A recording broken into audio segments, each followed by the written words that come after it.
When Sigismundo Cellini left the cathedral, he walked through the market, not noticing any of the noise or the bright colors, and walked on down to the waterfront, feeling very little and thinking not at all. When he stood looking at the bay, he thought, I could jump in, end it all at once. Then somebody will rage against me as I raged against Tony that night when I dived for him again and again. It was not as if three souls were coming apart in civil war, he realized.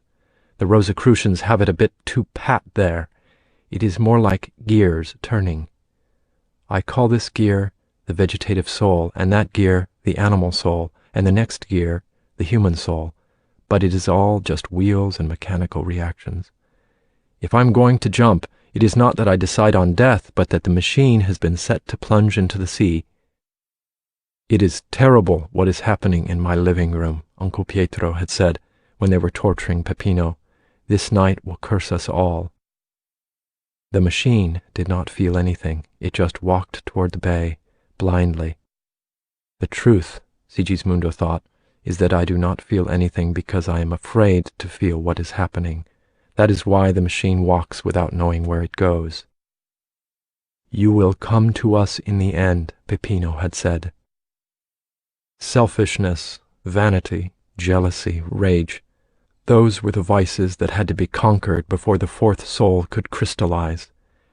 And so you tried to conquer them, and you might even think you were succeeding, if the people were not stabbing your uncle in church, if Rossi were not filling you with diabolical drugs, if the world gave you a few years without murder and horror sitting down at the table every time you ate. You could practice the invocation of the four archangels and try to find the balance point, the inner sun, from which they were projected, and you could think the fourth soul spoke more and more often, not just in music but everywhere. You could think you were on your way to superhumanity, to the Rose Cross degree, and then, just because a woman loved somebody else, you found that all the animal passions were still there. Everybody said the Englishmen were the worst lovers in Europe. Imagine Maria married to a cold, stiff, self-righteous, hypocritical Englishman. She was getting just what she deserved, damn her. Sigismundo was back in the market. Best silk you ever saw, right from Constantinople.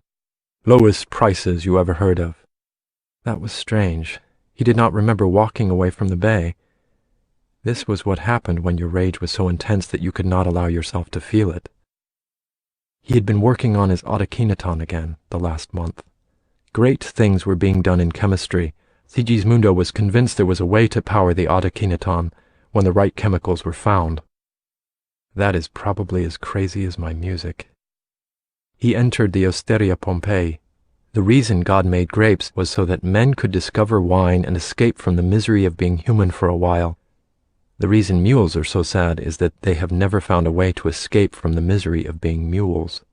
See, he thought, I have already found one way in which I am better off than a mule. After the third glass of Burgundy, he began to cheer up some more. It was quite funny, actually. Pour in certain chemicals, and the machine begins to malfunction. But the malfunction is amusing. I can pound on the table and tell everybody what donkeys and cattle they are, and the bartender will just stop serving me. They will not hold it against me because I am drunk. Glorious freedom. He drank some more wine, and finally he was able to feel something again. He would like to kill her. He imagined himself standing on the cathedral steps, rushing forward suddenly in the crowd, jabbing the dagger into her again and again. Blood on the white gown, horror on every face. Who did it? Sigismundo Cellini, the one who wrote the crazy music. It would be the one act that would truly, radically make a difference. It would declare his allegiance to his true father, Peppino the Revengeful, and to Peppino's god, Lucifer the Rebel. Lovely. What marvelous fantasies you have, he told himself. You wanted to be a saint of the Rose Cross, now you want to be a devil. Always the extremist, is that it? Have some more wine, he decided. It will pass. Tomorrow I will do the invocation of the four archangels again, and I will feel the light in the center, the inner sun, and I will not be a raging brute then. I will know I was a damned fool today, but what of it? Everybody has the right to be a damned fool one day, occasionally. Bad luck and too much wine. That was what Elpenor had answered when Odysseus asked how he had arrived in hell so fast. Don't think about that. Today is your day to howl and rage and be an animal. One day only. You have a right to one day. Was I serious about throwing myself into the bay? I can't remember. I don't know what I was thinking then. Have some more wine. Tana before you, Orpheus behind you, Aradia at your right side, Lucifer at your left side. No, no, no. He would not let Peppino rise from the grave and take over his soul. He would not be drawn into the satanic web of revenge and black magic. I think, he decided, the best thing to do is go home and sleep it off before I get myself into real trouble. I hear the north wind rising. I haven't done anything really stupid in months and months. The goblins are calling me. Yes, definitely. Time to go home and sleep it off. Sigismundo paid his bill, noticing the innkeeper's worried expression. He's afraid I'll collapse on the street and get robbed. Or I'll go to sleep in an alley and wake up with pneumonia. Well, I'm not really that drunk, I hope. But ever since rising to pay the bill, Sigismundo had felt somewhat dizzy and lightheaded. He hadn't noticed those symptoms while he was just sitting and drinking. He staggered to the door. Damn it, I don't have to lurch about like this. If I concentrate, I can still walk straight. No sense in letting all Napoli know I'm drunk. He hit both sides of the doorframe going through. Lovely son you have, Mamma Cellini. Writes the most bizarre music this side of China, invents machines that won't work, and now he's a public drunkard, staggering around like a blind horse. Contemplates suicide and murder in a single afternoon, too. Don't feel bad about it, though. Comes from his father's side of the family. And then, stumbling into the street, Sigismundo came face to face with Carlo Maldonado. My sweet Jesus, he thought, they do have the biggest noses in Napoli. No wonder the Count is nicknamed Cyrano. Hi there, Banana Nose, Sigismundo said, smiling happily. Carlo Maldonado was not exactly sober himself. He had been drinking champagne all afternoon at his sister's wedding reception. What did you call me? He asked. You heard me, Sigismundo said with a drunken leer. If I had a nose like that, I'd go around on all fours so people would mistake me for a rhinoceros and not laugh. Carlo remembered the last time he had almost gotten into a duel with Sigismundo. He had been a child then, but now he was 17. He was not going to get into an unnecessary fight. There were other ways to protect honor. You are drunk, Carlo said cheerfully, and therefore not responsible for your bad manners. Go home and sober up before you make a spectacle of yourself. He walked past. That was smart, one of the Portinari boys said, emerging out of the dusk. That Cellini is a demon with a sword. I wasn't afraid, Carlo said quickly. It is foolish to get into a fight with a drunk. Running away, are you? Sigismundo shouted. Just what I thought. That isn't the profile of a man, it's the profile of a dog. Carlo turned. You are a drunken fool, and I will ignore your childish behavior. He walked on, not too quickly. I will not appear a coward in public, he thought, but I will not let him bait me. I will be aloof and treat him as a child. Then Sigismundo was beside him again. Hey, Sigismundo said, weaving a bit. The hell you calling a fool? Elephant nose. Carlo thought, you must not, ever, appear to be a coward in public. You are ruined if that happens. But it is stupid to get into a fight over nothing. His family has had much misfortune, and he is drunk. He spoke softly, trying not to attract more of a crowd. There have been great offers to make peace between our families. Do not ruin it because you drank too much. Go home and sleep it off. I knew you were yellow, Sigismundo said. It is pitiful, Carlo thought. He is so blind drunk that a baby could knock him over with one finger. You will fall down in the gutter soon, he said. Go home and sober up, I tell you. Carlo walked on with dignity. I'm handling this very well, he thought. Just don't walk too fast now. I must not appear to be running away, as he called it. But a crowd was beginning to follow them. Sigismundo, like all drunks, was noisier than he realized. Well, who does want to fight? Sigismundo roared, looking around blearily. Old man Orsini emerged out of the dusk. "You are crazy drunk," he said softly, taking Sigismundo's arm. "It is best that you let me take you home. Already Carlo would be justified in challenging you to a duel." Sigismundo was confused. He could not attack an old man. He began to realize that he was behaving abominably. "I drank too much the wine," he said. "I'm not this sort of person." Yes, Orsini said kindly. "But now you will come home, please." "Thank you," Sigismundo said, weaving again. "I am no good. I have a devil in me, and this world is not our home, I think." And then everybody heard it at once, coming from the distance, moving faster and faster. It wasn't thunder, they all realized suddenly. It was horses galloping. Orsini dragged Sigismundo out of the street, and the others scattered into arches and alleys simultaneously. It burst out of the dusk and night dew all at once, an enormous gold-decorated carriage. And as it passed, all saw the Maldonado coat of arms on the door. Like fading thunder, it disappeared into the twilight as abruptly as it had come. Suddenly there was silence. Moira, a knot. The fates, knitting and cackling, knitting and cackling. "Carlo," Sigismundo screamed into the murk, "there goes your sister. The Englishman will be ramming it into her all night long. He'll shove it up her arse, too. The English love that." Old man Orsini sighed loudly and began dragging Sigismundo rapidly uphill, but Carlo appeared beside them, running. "You wouldn't shut up, would you?" he panted. "You stupid bastard. You—" "All right. You want a duel? You shall have a duel." "He is drunk," Orsini started to say. "You heard what he said," Carlo panted. "Everybody in the goddamn palazzo heard him. It is my family honor that has been besmirched." "I'll kill you," Sigismundo said. "It is destiny. You don't have a chance." Tonone had recently told him that he was now a master of the sword and could learn no more short of real combat. "You are the one who doesn't have a chance, you foul-mouthed imbecile," Carlo said bitterly. "I am the offended party. I choose the weapons." Sigismundo began to see with a degree of lucidity again. "What weapons?" he asked, knowing the answer. "Pistols," Carlo said. "In the field, behind the botanical garden, at dawn." He's the best pistol shot in Napoli, Sigismundo thought, and I'll have a hangover.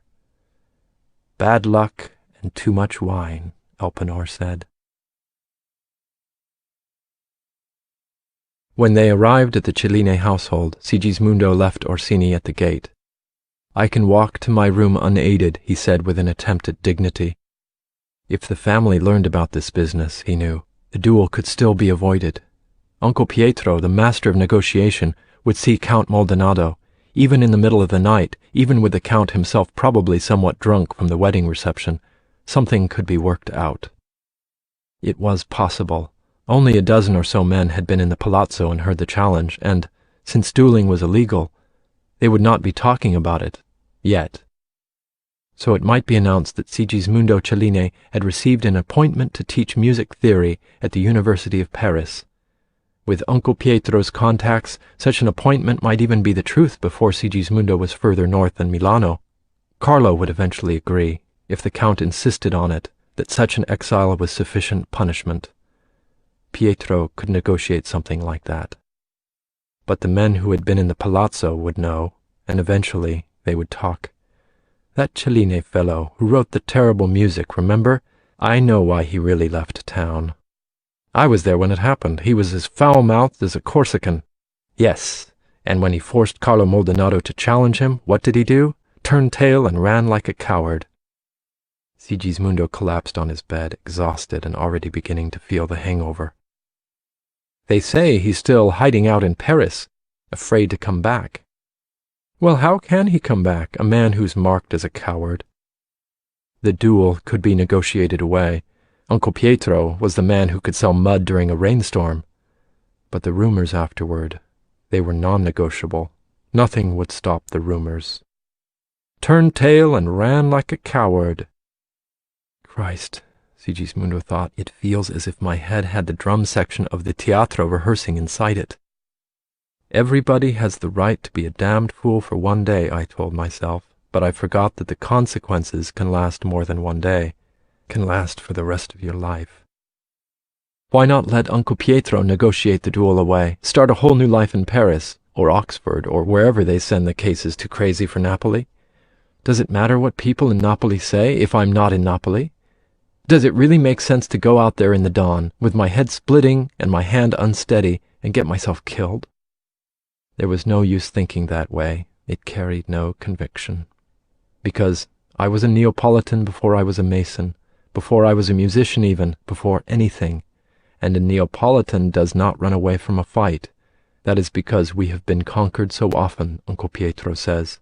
A conquered people develops its own kind of pride. Sigismundo suddenly wanted water.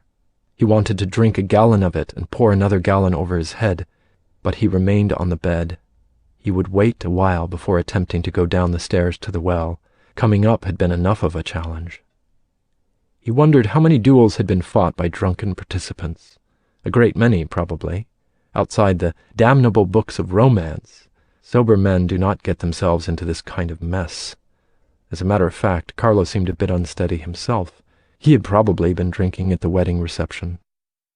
Glorious! The dawn rising on the beautiful botanical garden, and two drunks staggering around, trying to see clearly enough to shoot each other. This is a comedy, Sigismundo decided, except that one of us, or maybe both of us, will be dead when it is over. And I never learned anything about guns, because I dislike them. There is a lesson there. When you hate something, study it, don't ignore it, because it might come into your life anyway. Bad luck and too much wine. Even Homer knew that was the quickest way to hell. And this is the third time, like my initiations. First a joke, then a horror, then the moment of truth. Sigismundo finally managed to navigate the staircase back to the garden. I am not so drunk anymore, he thought. I was never once in danger of missing a step and falling. I just have to do everything very slowly for a while. Once is chance, he thought. Twice is coincidence. 3 times is destiny. Which is just another name for our bad habits, Uncle Pietro said. He hauled up a bucket from the well and poured it over his head. Christ, that was a shock. But it was necessary. He hauled another bucket and poured it on himself, remembering his baptism, his Masonic raising, his vision of death by water on the English Channel. 333. Terza rima. I'm an extra canto tacked into the Inferno 4 centuries late. He hauled up a third bucket and drank a great deal, then went to the Jakes to urinate. Nobody buys wine, they just rent it. That was one of Uncle Pietro's favorite jokes. This night will curse us all. He slipped once going back up the stairs. Let that be a warning. You are going to have to work on sobering yourself. It will be up and down the stairs for a long time, drinking and urinating until you are purged. Sigismundo sat on the bed, looking at his clavicembalo, his books, his familiar room that he might never see again if he died at dawn. I don't want to kill him. I don't want to kill anybody. How do we get ourselves into such messes? Sigismundo breathed deeply. There was only one course of action now. He would have to use everything he had learned of the craft to activate the fourth soul and rise above this idiocy that the animal soul had landed him in. Following Abraham Orfali's instructions, Sigismundo concentrated on his feet, imagining each muscle relaxing, visualizing white light. Gradually, he moved the relaxing light into his calves, his knees, his thighs, into the belly and chest, up from the hands, through the arms to the shoulders, into the head. Step by step, he tried to relax each face muscle. He was then seeing himself, not as a physical body, but as a lattice of pure light. Then he began all over. It never works the first time, Abraham said. There is always more tension.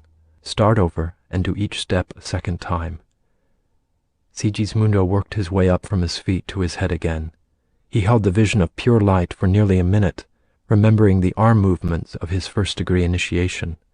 LVX. Light was the secret, the first matter of the alchemists. God's first commandment was not, "Let there be matter," but "Let there be light." He was still hungover, but definitely feeling better. Time for another perilous voyage on the spiral staircase. He did not slip or stagger once as he found the well and drank, found the jakes and urinated, ascended the stairs once more. He sat on the bed, closed his eyes, and relaxed each muscle again, working upward from the feet to the head. When he was feeling himself as weightless light again, he summoned the 4 archangels. Soon he had them before him in full vivid detail.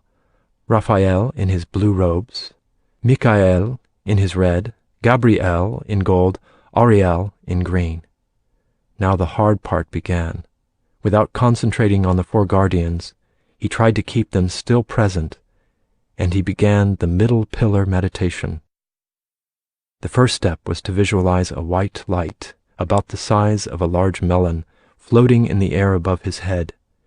Everything else had to be ignored, including the fact that he might be dead in the morning. The white light had to be in perfect focus until consciousness moved from the pillar of luminosity that had been his body to the sphere of luminosity above it. Sigismundo then chanted aloud, "Ahi, ahi, ahi." Then he continued the chant silently in his mind only. The problem was to keep the sphere of light in focus, remember the 4 angels at the 4 quarters, and still sink almost totally into the chant of Ahi. That meant I am, and was the most secret name of God, revealed to Moses. After several minutes, Sigismundo was exhausted, and had not even achieved as much success as he had in his first attempts 3 years ago. "There is no substitute for hard work every day," Abraham said, "or if there is, let me know as soon as you discover it." Sigismundo had not worked hard on this exercise every day as he should have. Music and mathematics were more immediately rewarding. He went back down the stairs and drank more water. When he returned to the bed, he began again. He was a pillar of light. The angels were in focus. The light above his head was brighter and brighter and brighter. Ahi, ahi, ahi. Sigismundo's scalp began to tingle. That was a symptom of success, Abraham said. He concentrated and relaxed at once, trying not to try, trying to let it happen. There was another tingling in his spine. The light descended 1,000 times brighter than when he had raised it. He was hardly there at all. The symptoms of hangover were gone. Now the problem was to hold on to that state and not relapse. Next, very carefully, the light was centered in the heart. It had to be golden light, not white, in this stage. The golden light in the chest and the white light above his head interacted. Energy pulsed through him, up and down, up and down. Sigismundo chanted, Aio, Aio, Aio, a name of God so secret it wasn't even in the Bible and was known only to the FRC. After 15 minutes, Sigismundo's chest was warm and tingling. He felt that the plants in the garden were enjoying this and wanted him to continue, and he was aware that space was not really Euclidean. Everything went out of focus, and Sigismundo was exhausted. He lay back on the bed and rested. Then gradually, he relaxed his feet again, his legs, his torso, his arms, his face, and then he began with the lights above his head, and brought himself back to the point where he had failed. Sigismundo kept the white light in focus above his head and the gold light in his heart, and added a pink light around his genitalia. He chanted, Ararita, Ararita, Ararita, a word of power created by taking the initials of a Hebrew sentence that meant, one in his origin, one in his permutations, one in his essence. Ararita, Ararita, Ararita. I deserve to die in this duel. I brought it on myself. The lights went out, and Sigismundo sank back on the bed again, exhausted. This night will curse us all. Sigismundo walked carefully down the stairs to the jakes and urinated. He didn't need any more water, he decided. The purgation was proceeding well enough. Sigismundo relaxed and started all over one more time. Relax the feet, the legs, the belly, the light above the head. Ahi, ahi, ahi. The golden light in the heart. Io, Io, Io, the pink erotic light, Ararita, Ararita, Ararita. The theory was that if you could keep all three lights glowing simultaneously, the rose cross would form, Dante's love that moves the sun and other stars, and the center of consciousness would shift entirely out of the vegetative reflexes, entirely out of the animal emotion, entirely out of human conceptualizing, into the fourth soul, the I am, the only mind in the universe. But Peppino had believed there was another mind, an opposing mind, one that wanted to remake the universe, turn it into something better. Lucifer, the light bringer, the rebel. That other opposing mind was the devil, the Church taught. It was not the devil, the Rose Cross Order taught. It did not exist at all. It was an illusion. There was only one mind. The three lights were in perfect focus. Nothing else existed. The lights united. Sigismundo was aware of himself breathing slowly and easily in his bedroom, in the Cellini villa, high on a hill in Napoli, on the continent of Europe, on the planet Earth, in the system of 9 planets circling the inner sun, in a vast turning spiral, in the womb, in the pink erotic waters, midway between existence and non-existence, in vast, labyrinthine silence. The light was far, far away at first, but it approached at a dazzling speed. He remembered Canto 1 of the Purgatorio, when Dante first sees that kind of light. "Kneel, kneel," Virgil had cried. "It is an angel of the Lord." The light overwhelmed him. He had an instant of pure horror, thinking it would destroy him. Then he didn't care if it destroyed him. He came apart as if his body was indeed made of the atoms of Epicurus, and every atom was hurtling away from every other atom. There was no center, no one mind, no Sigismundo. There were a million Sigismundos, going in a million directions, living in all parts of space and time. All of Napoli flowed through Sigismundo. He flowed through all of Napoli. He was beyond Napoli, beyond the world, and it all came together. Quite suddenly, it was unity in infinite diversity, the one mind, the fourth soul, the I am, infinite space, infinite stars, infinite play. Everything was wax and melting in the eternal fire that was not hell, but paradise. Animals, fish, plants, stars, lattices, energies, melting, flaming, in vast, labyrinthine silence. He was remembering being a snake, an insect, a tree. It was all going by too fast, and he had to find his body again. He was back in the body of Sigismundo Cellini, a male body, 20 years old, in the year 1770 in Europe. The fact is, he decided, I never went out of the body, and I never came back into it. Space and time having nothing to do with this at all. There are no words for what really happens. I was never in the body any more than a sonata is in the instrument. The Spirit of God moved upon the face of the waters and gave them form. I am the Spirit of God who moves upon the waters, the fiery flux, and makes all the forms. I don't know what I'm thinking.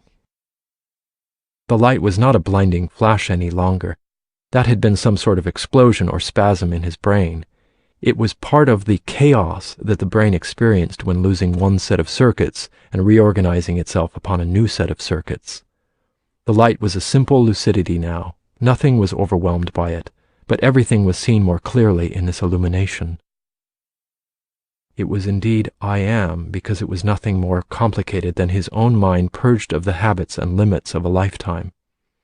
Purged, too, of desire and fear, of vanity and shame, more like a mirror than a sun, reflective.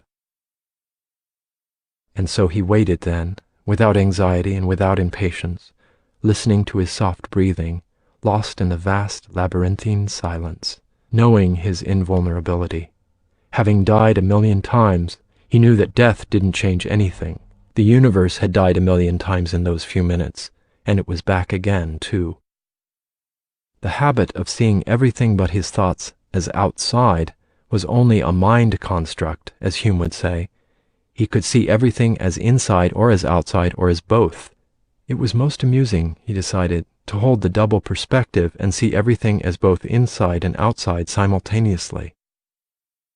A bird began to sing. The sound was louder than thunder.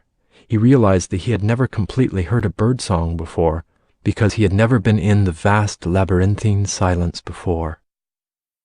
He listened, enthralled. The bird sang on, and he became the song.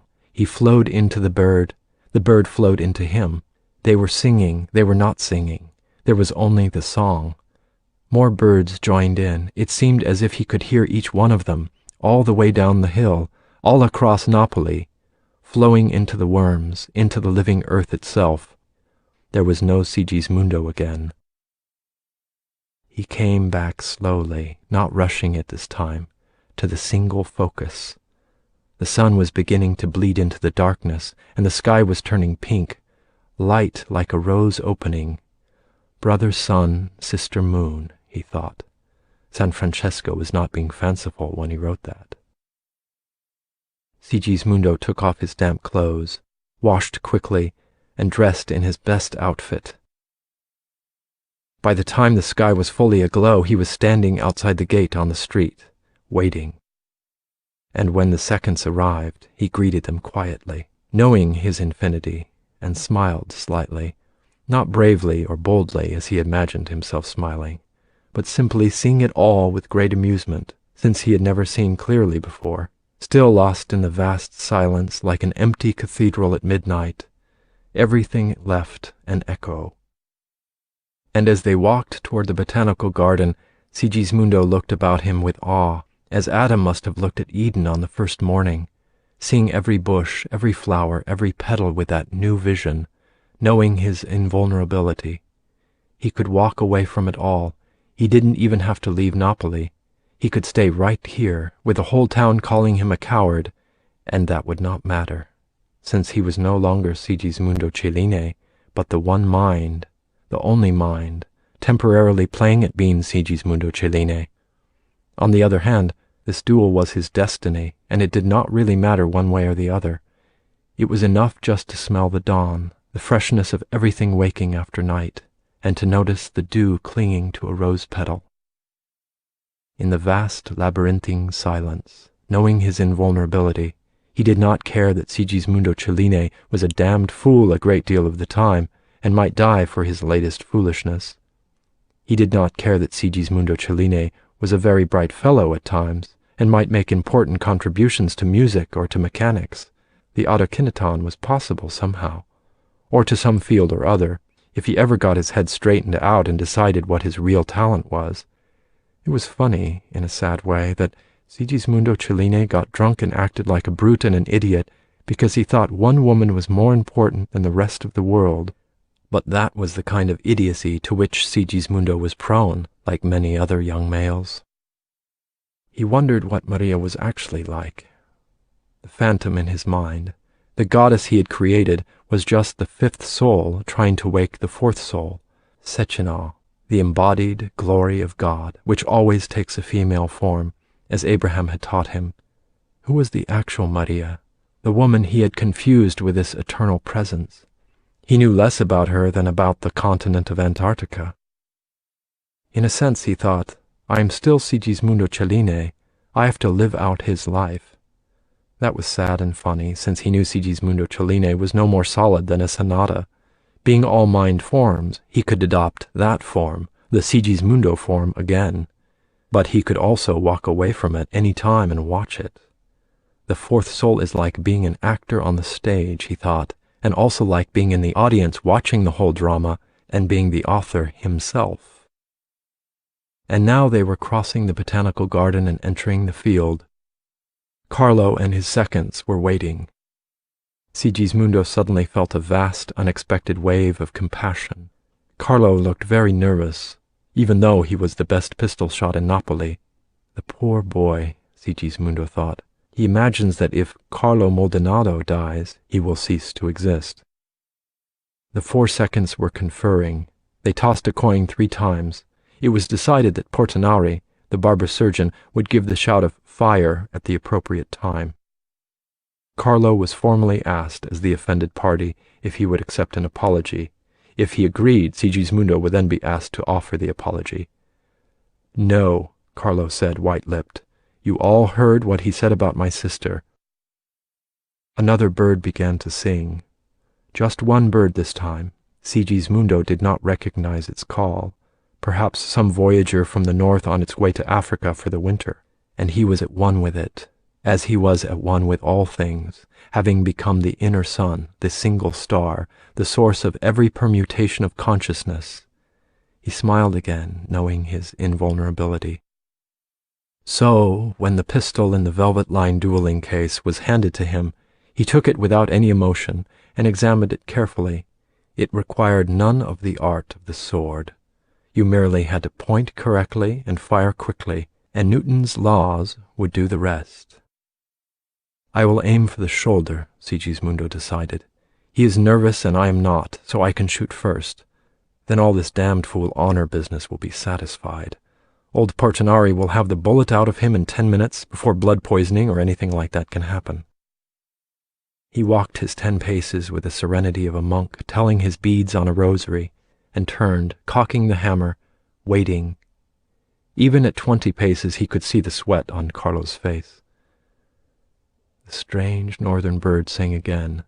One moment of pure music, like a trill by Scarlatti, suspended in eternity. "Fire!" shouted Portinari. The knocking was interminable, like some idiot child who has just found a drum and pounds and bangs on it until you think you will go deaf. It went on, gradually dragging Pietro Malatesta out of his sleep. "The servants," he muttered. "God blast! Why hasn't one of the servants answered it?" But then he realized that the knocking had stopped. One of the servants had answered it, and now there was thudding steps on the stairway. "I am an old man," he thought. "I have had enough troubles to fill 3 novels and a grand opera. Let me sleep." But no, the steps had come to the bedroom door, and now there was a gentle rapping. "What is it?" he growled. "I will absolutely and positively not get out of bed for anything less than a summons from the palace," he thought, "and I will politely tell them to wait until morning. I will not get dressed and go out unless it's the second coming of Christ accompanied by angels with trumpets. Pardon, signor. Very bad news. I sell the damned stuff and know what it does to my customers. You would think I'd have enough sense at my age not to drink it myself. Oh God, I think my head is full of goblins with meat cleavers." Pietro shuffled to the door. It was Paolo, the gardener. Naturally. His house was nearest the gate. He would be the first one wakened. "Pardon, signor. It is Signor Orsini. He must speak with you. Your nephew Sigismundo is fighting a duel in a few hours." "I'll be right down," Pietro said. He groped his way to the washstand and poured the pitcher of water over his head. "Sigismundo is special," he told himself. "It is not his fault. The damned fool things he does. The power drives us mad until we learn to control it. I was a fool at his age, too. I must be calm. I must not rush at once to his house and kick his arse from here to Baghdad and back." "What?" Violetta mumbled, almost sitting up. "Is—" "Nothing," he said. "Sleep, beautiful woman."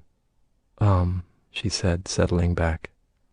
"I wonder if she really is still beautiful at her age," Pietro mused as he dressed. "Or is that just one of the delusions I prefer not to get rid of? Of course I have to stop this idiot duel. At my age, in the middle of the night. I'll be 60 next December.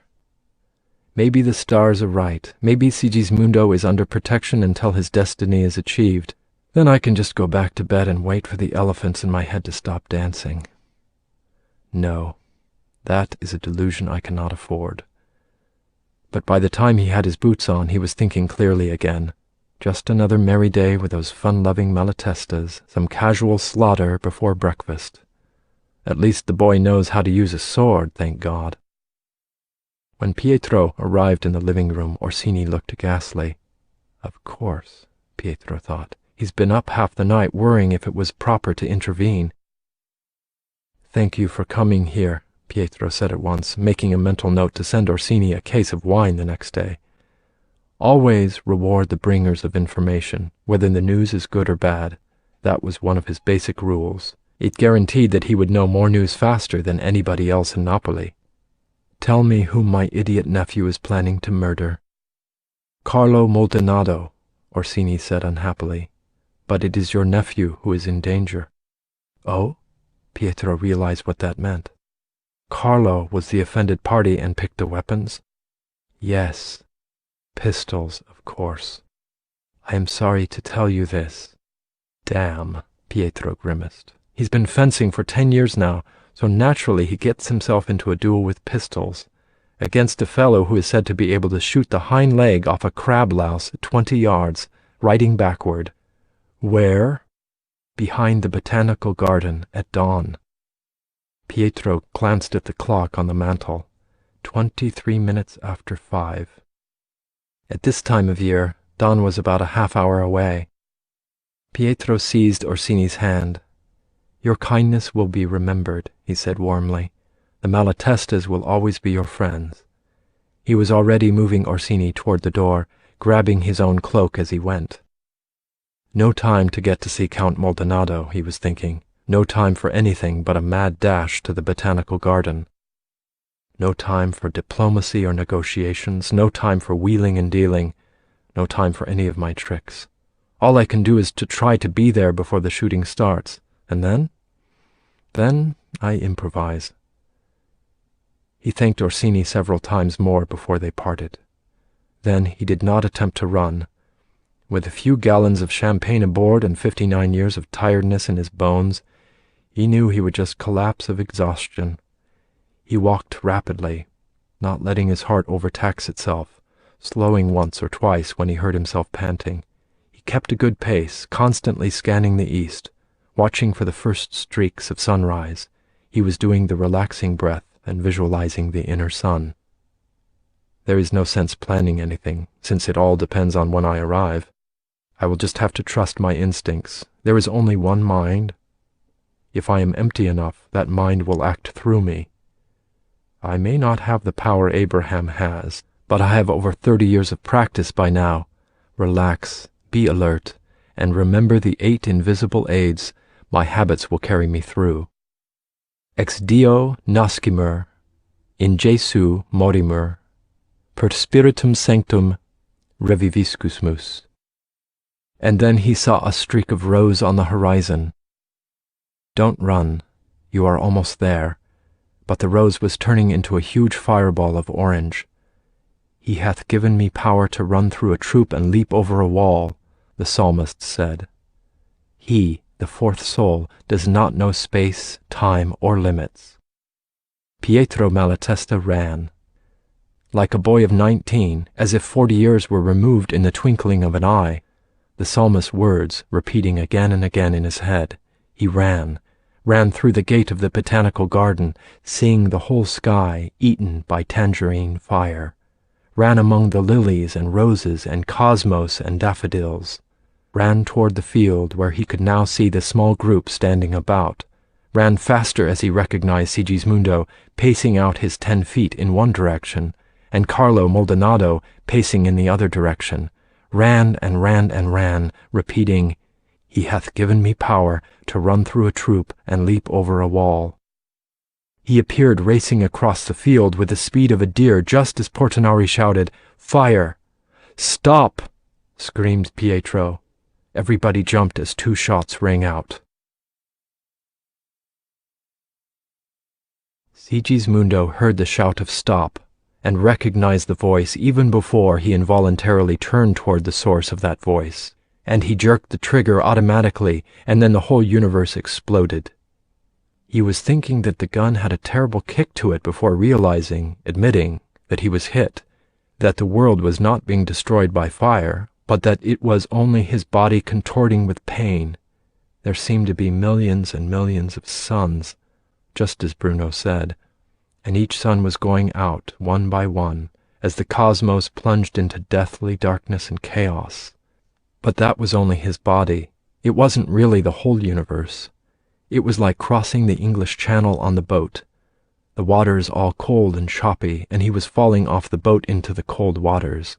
His whole body freezing, teeth chattering like the night he dived again and again for Antonio. And he was going down, down, down, and then coming up, up, up as he realized that Portinari was probing his shoulder with a hot knife. Water and fire are one. Damn, Portinari said. It went right through you. Jesus, somebody check Pietro. My God, he's hit too, a voice shouted. I thought he just fainted from the exertion of running like that, Portinari's voice said, going away. Hell, it must have been the bullet that went through Sigismundo. Everybody has a right to be a damned fool for one day, Sigismundo thought. That's what I told myself, and now my uncle may be dying because of it. He didn't even think of Carlo yet. He was lying on his back in the field in Napoli, not watching whole solar systems explode and die. He sat up. Hey you, don't try to move, Portinari's voice shouted. Sigismundo got to his feet. The field immediately tilted crazily to the left and the sky started spinning, but he was able to stay erect. He felt like an afterbirth when the midwife wraps it in old rags and buries it in the backyard, but he stayed on his feet.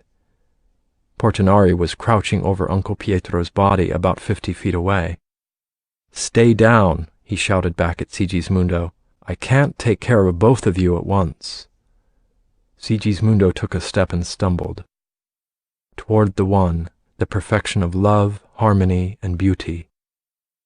He fell, and the pain exploded all over him again. He was diving again, but there was no bottom to the bay, and Antonio was nowhere in the inky blackness. His teeth chattered, and sweat stung his eyes. Chills and fever. I'm dying, maybe. One of Carlo's seconds was leaning over him. You'll start the bleeding again, you damned fool. I'll check your uncle for you. Stay down. It's my fault, Sigismundo said. I am a devil. Toward the one, the perfection of love, harmony, and beauty, the only being, united with all those illuminated souls. He lurched to his feet again and promptly puked down the front of his shirt. He went on retching for what seemed like a long time, while the grass and sky kept whirling around and around him. I'm not here, remember that. I am the fourth soul, outside of all this, looking in. We do not stand on our legs, but on our will. He staggered forward, toward Uncle Pietro. Hold that idiot down, somebody yelled. This night will curse us all. I will return as millions. Moira, a knot. Sigismundo fell again, but he was closer to Uncle Pietro now. Rest a minute, he thought. Try to stop the chattering of the teeth so that I don't bite my tongue off. Visualize the light. Breathe. Now, try again. Sit on him, a voice shouted. He'll kill himself if he gets up again. He was sitting, not quite able to stand again quite yet. One of the seconds was looking down at him. How's Carlo? He asked. Not good. You shot him in the groin. Jesus, Sigismundo said. I aimed for his shoulder. He was on his feet again. Pain is nothing, he told himself. Only cowards stop when they feel pain. Take me there, he prayed. I can't do it alone. He walked, lurching wildly in all directions, stumbling toward the place where Portinari was working over Uncle Pietro. The smell of his own vomit on his shirt made him nauseated again, and the sky kept spinning in circles. Toward the one, the perfection of love, harmony, and beauty, the only being, united with all those illuminated souls who form the embodiment of the teacher, the spirit of guidance. Take me there. There is only you. I am you. The flowers are you. Carlo is you. Take me there. He fell again, and the waves washed over him, taking him down, down, down into the well, into the cold waters. He was crawling over the red-hot coals of hell. The Dominicans were right, after all. He would spend infinite hours and infinite days in infinite torment for all his sins. He crawled onward, blinded by his sweat, seeking to regain his unity with the one mind, and the red-hot coals became sweet green grass again. Uncle Pietro turned his head and looked at him. "At last," Pietro said. "What?" "At last. Free. Damnable books." Then Pietro's eyes glazed, and the waves came up again, and Sigismundo went into freezing blackness. "What a mess," Count Maldonado said. "What a perfect, classic, Neapolitan mess." Sir John and the Count were sitting in the garden, and neither of them were quite ready to accept the relief that the doctor's words had brought. "Your son will live," Sir John said. "Just remember that." "I know. I can hardly believe it. The way my Carlo looked when they brought him home, I thought he was a dead man. Maria was praying all the way back here in the coach. She is a good girl, and her prayers have power." "We should all be grateful to Pietro Malatesta," Sir John said. "If he hadn't shouted when he did, one of the bullets might have been fatal. He made them both jump, I gather." "Pietro is the cleverest man in Napoli," the Count said. "I suppose, yesterday, he realized that he was too late for cleverness, so he just made noise. Well, it was good enough. It saved my son's life, perhaps. Still, the nature of the wound. I can never forgive that." "The doctor said he couldn't be sure," Sir John said. "The bullet entered nearly an inch above the generative organ. Carlo is in no sense a eunuch." "I know," the Count said. "Some men have been wounded there and still fathered children. But the doctor could not say for sure which tubes and arteries were destroyed. It is god-awful. Imagine yourself Carlo's age and imagining going to bed with a woman and wondering if you can still perform. It is unspeakable." "I'd better not say. He can always become a monk," Sir John thought. "Just be glad your son is alive," he repeated gently. The Count sighed, looking out over the hedges and flower beds. "Such a beautiful day," he said, "and I don't know if my son is a rooster or a capon." "How long should I leave Maria with Carlo?" Sir John asked. "As long as she wants to stay by the bed. Her prayers are powerful, and I have seen men die of complications after doctors say they were recovering." "Very well. In that case," Sir John said, "I think I shall stroll over to Via Capodimonte and pay respects to Pietro Malatesta." "Yes, both as a brother Mason and a relative stranger, you are the perfect negotiator at this point. That idiot boy, Sigismundo, must leave Napoli. That is the condition. If this ever got to court, exile would be the least punishment. But assure Pietro of my continued esteem for him personally." "Of course." Sir John stood. "And if Maria does come down, tell her I'll be back in an hour." But midway on his walk the depression came over him. "I must not be superstitious," he thought. "It is nonsense to regard this imbecile duel as an omen or anything of that sort. She loves me and I love her. We can find that happy, safe space again. When we return to England all this will be forgotten. I must not let myself think that the marriage coach was somehow turned into a hearse." Then he admitted that it was not the duel that was oppressing him. 3 wounded but none dead.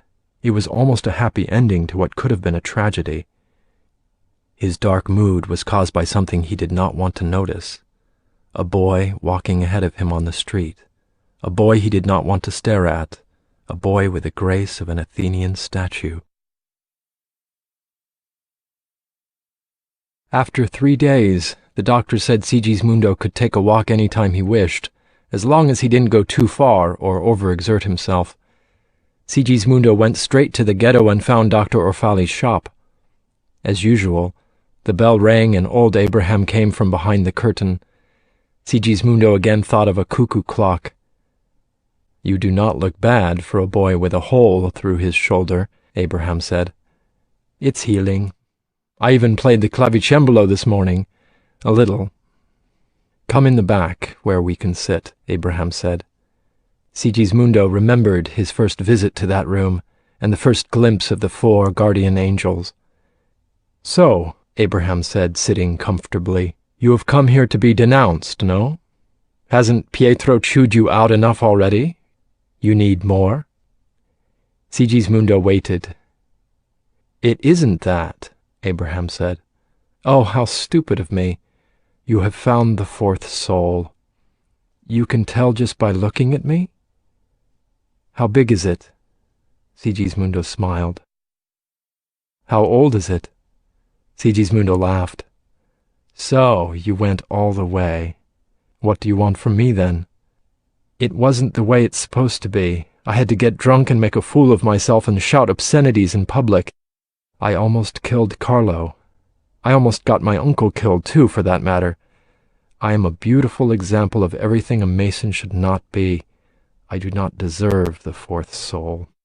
"Never say that," Abraham said, suddenly angry. "Everybody deserves it. You know that when you are in your right mind.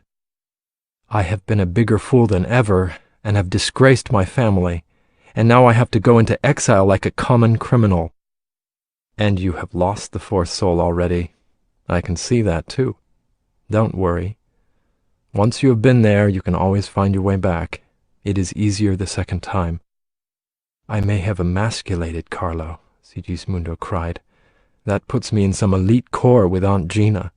We should change the company sign, Malatesta and Cellini, fine wines and gelding. We could get an exclusive contract, providing castrati for the Vatican choir. If we get any better, we could supply the guards for the Arab harems, too.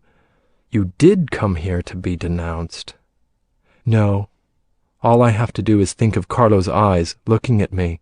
That will denounce me for a lifetime. Listen, to find the 4th soul requires forgiveness. How many times have you heard me say that? That means forgiving yourself, too, even though that is the hardest of all and takes longest of all." "My ordinary mind," Sigismundo said wearily, "is so stupid." "So is mine, and the minds of the rats and the fish and trees. Only the one mind is lucid." I know, Sigismundo said tiredly, "but you think you are a disgrace to the craft. You think others are more worthy. You think it isn't fair that you have attained illumination and more worthy men haven't. Forget all that. Remember the widow's son." "It can happen even to fools like me," Sigismundo said, "because God's ways are inscrutable. Is that what you mean?" Abraham laughed. "It only happens to fools like you," he said. "Or me," he added mischievously. And looking into the old man's eyes, Sigismundo suddenly saw a youth much like himself 60 years ago, getting into all sorts of follies. Sir John and Lady Babcock sailed for England on July 23rd, 1770. Sigismundo was inconspicuously lurking near the dock when the ship sailed. He had no illusions about Maria anymore. She was a total stranger. Whether they would have been compatible at all if matters had worked out differently was just another unsolved question. Whoever and whatever she was, he wished her well. Babcock was a true Mason and a true lover of liberty. He wished them both well. Seeing her depart was just a ritual act, completing his cure from the delusions he had had about her. Sigismundo himself left Napoli the following week. There were no legal problems. Count Maldonado and Uncle Pietro had paid the right bribes to the right people, and even though half of Napoli knew there had been another illegal duel behind the botanical garden, the police, officially, did not know it. Sigismundo was eager to start over somewhere else, and the University of Paris was said to have one of the best natural philosophy departments in the world. Electricity, on which the faculty there were particularly keen, might be part of the answer to some of his problems with the autokineton. Uncle Pietro was uncharacteristically brief in his words of advice on parting. "Get yourself a mistress," he said bluntly. "Otherwise you'll end up haunting those maisons and acquire a classic case of the French pox. Don't borrow from professional money-lenders. Write to me if you're short. And for God Almighty's sake, never play cards with a Corsican." Once, on the coach, Sigismundo woke from an erotic dream. Nobody was staring at him. The other passengers were all dozing, so he hadn't talked in his sleep, fortunately. Still, it was odd to be dreaming about Maria again. He had put that folly firmly behind him. Besides, she was the wife of a brother Mason now, and however many kinds of fool and scoundrel Sigismundo might be at times, he would certainly never break the Masonic trust by seducing a brother's wife. And she probably hated him for shooting her brother, and she was in another country.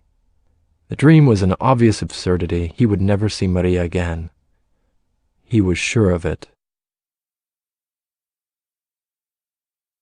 When classes began at the University of Paris in the autumn of 1770, Sigismundo had found comfortable lodgings in the Rive Gauche and was enrolled in chemistry, music theory, advanced calculus, and physics. He had begun to discover a Paris that he had not explored on his first brief visit. Whenever he walked about in search of the mistress he knew he really needed in order to avoid the maisons, he noticed how filthy the streets were. The worst parts of Napoli were small in comparison to the whole. The worst parts of Paris were most of Paris. Women, he learned, did not get out of the coaches at all if they could avoid it. The streets were so dirty that their skirts would be ruined in half a block. The newspapers printed every detail about the growing unrest in the British colonies of North America, so that everybody who could read knew that a mob had attacked British soldiers in New York City in January, and another mob had attacked another British platoon in Boston in March. It is as if, Sigismundo thought, they want everybody to know how a revolution starts, as if they look on what is taking place in America as a rehearsal.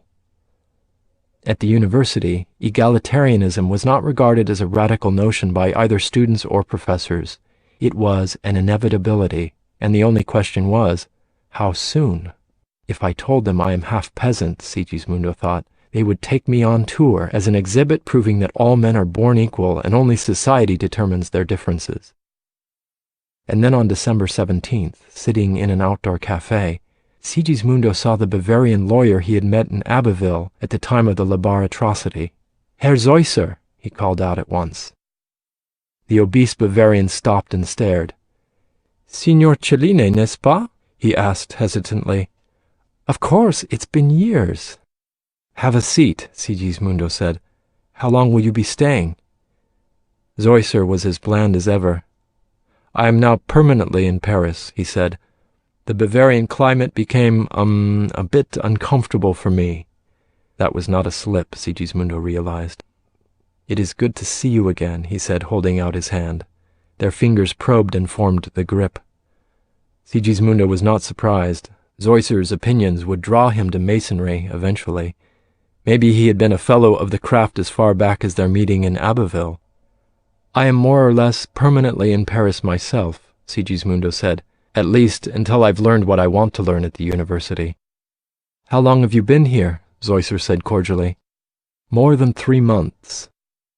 Zeusser lowered his voice. Have you contacted a lodge yet? No. There are so many rival lodges in France these days, I'm not sure which one is closest to what we consider the true craft in Napoli. Sigismundo added pointedly, I don't want to get associated with a gang of atheists. Zeusser nodded. Atheism is a bit extreme, he said carefully. Still, it's inevitable, for a while. An absolute church eventually produces an absolute opposition. But I think I know what would suit your principles. The Grand Orient Lodge of Egyptian Freemasonry. Is its goal the same as that of the Neapolitan lodges?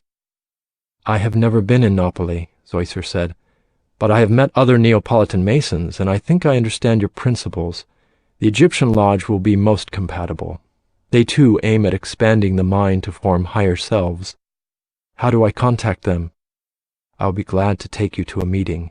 Actually, I've joined several lodges since I still travel a great deal. I think the conflicts that are developing among rival factions are dreadful, and, in my small way, I hope to be a force of mediation between them. There are no accidents, Sigismundo said. It is providential that we met today. Greetings on all 3 points of the triangle, Zeusser quoted. They smiled. Well, Sigismundo said, tell me more about the Egyptian lodge. The Grand Master is Philippe, Duke of Chartres. If succession falls the right way, he may be the next king, or the one after next. Can you imagine an illuminated monarch? It would be Plato's dream fulfilled. Who else? I can assure you, most of the leading minds of the country, aside from the totally fanatic revolutionaries. We have one man who holds the 32nd degree, just below Chartres himself, called Count Cagliostro. He is the greatest healer I have ever encountered. Some say he performs actual miracles. Just sit with him 5 minutes and look into his strange violet eyes, and you will feel as if you have left this planet entirely and visited other worlds. Cagliostro, Sigismundo exclaimed. He is Italian too? Yes, now that I think of it. He even looks a bit like you, around the eyes. You will visit many lands and cross the ocean, but in the end you will come to us. I will be most interested to meet this Count Cagliostro, Sigismundo said. It began to snow, just a few lonely flakes at first, then a flurry. Sigismundo and Zeusser moved their cups to an indoor table and watched as the white crystals took on the obvious character of an oncoming storm. The flakes came faster and thicker, and soon the street and the neighboring rooftops lay under a coating of purest white, the color of purity, Sigismundo thought, in both Catholicism and Masonry. The color that was all colors and yet no color really. Under the oncoming winds, Paris seemed to crouch, waiting. Audible hopes you have enjoyed this program.